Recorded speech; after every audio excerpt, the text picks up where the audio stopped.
Report 23. Ano po ang layunin nito? Para mo i-encourage sa mga kababayan natin na pag kayo nagkakasakit, huwag kagad gamot. Masama bang gamot? Hindi mo masama ang gamot. Hindi mo kami kalaban ng medisina. No? But, kung magagawa po ninyo, masusolusyonan po ninyo na hindi gumagamit ng medisina, di ba mas maganda? Diba? So, kaya, no? So, tawag dito is tama law. Okay? So, ako ang nag-establish niyan. Establish ko namin ito way back 2020. No? So, ang bilis namin dumami po sa organization. Kadalasan po, ito po yung mga kasama namin. Ang mga kasama mo namin mga medical at traditional medicine doctor, ganito ginagawa. Mission ko ito. Ministry. Kasi alam ko, marami sa atin nag-pray, sana Lord, tulungan mo ko, gumaling ako sa sakit ko. Ay, bibigay sa inyo, hindi o gamot. Wisdom. Di ba? Wisdom ang ibibigay sa inyo. Yun ang ibibigay po natin sa inyo ngayon. Meron akong existing na wellness center. By the way, I'm coming from San Lazaro Hospital. Familiar sa San Lazaro, no? Doon dinadala yung mga may tuberculosis. Di ba gano'n, no? Yung mga nakagat ng aso, pusa, nakagat ng asawa nila. Kakagatan sila ron. No? So, meron kami tinatawag na TradMed department. Kung sinabing TradMed department, halimbawa, ayaw po magpa-chemotherapy na diagnose sa may cancer. Sabi nila nila, we use traditional and alternative medicine which is tested and proven na may mga clinical facts or clinical study. Kaya kung may history ng ganyan, using natural medicine, pwede naman bumalik talaga. And we proved 100 times na hindi totoo yung sinasabi ng iba na once damage, always damage. Ano ibig sabihin nito? Na-diagnose kang high blood ka na for lifetime. No. No? Na-diagnose kang diabetes. No? May taas ang cholesterol, uric acid. No? May sakit sa puso. Di ba? Hindi na raw pwedeng i-reverse. No, pwede siyang i-reverse.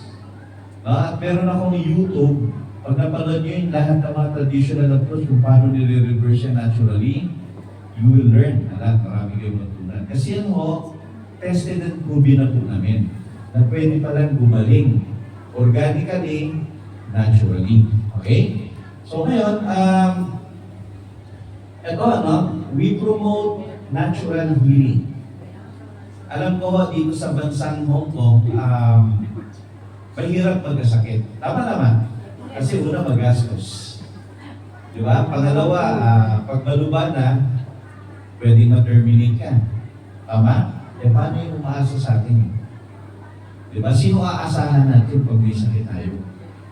Di ba? Kaya as much as possible, if you can find the right solution, with lifestyle modification, kung sabing lifestyle modification po, babaguhin ninyo yung lifestyle. Diba? Bawal na magpuyat. Diba? Bawal na tawag dito. Hindi nag-exercise. Mga ganun, no? So, basic na basic po siya. Then, of course, I have an existing schools na kung saan nagtuturo po ako sa mga interesado na gustong mag-aral ng natural medicine. Actually, sa Macau, meron tayong mga ilang mga kababayan dyan, nag-for good na sa Pilipinas. Nagtayo sila ng kanya-kanyang wellness center. No? So, they are recognized international as a traditional medicine doctor. The good thing, hindi mo kailangan, ito kasi kailangan, pwede nag-graduate ng high school, no?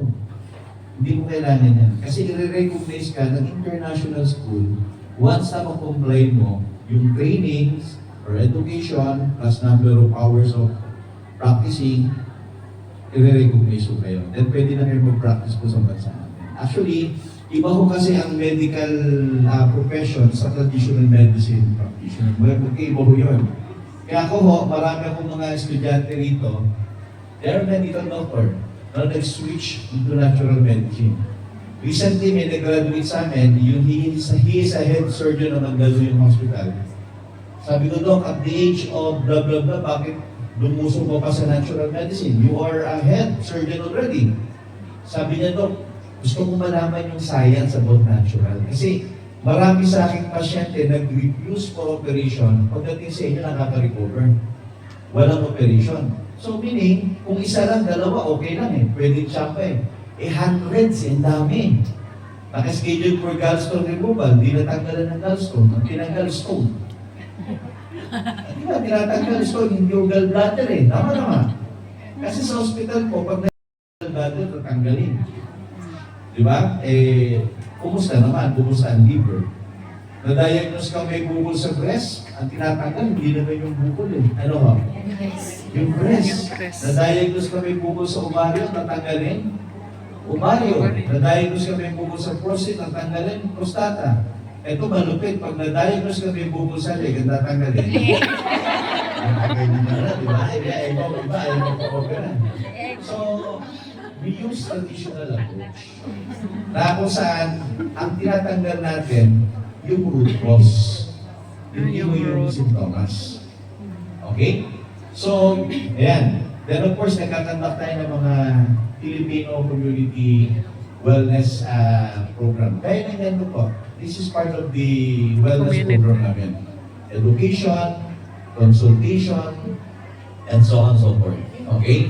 Then of course, gusto ko rin po mag-share kasi syempre, ayoko naman pag-usapan natin puro sakit.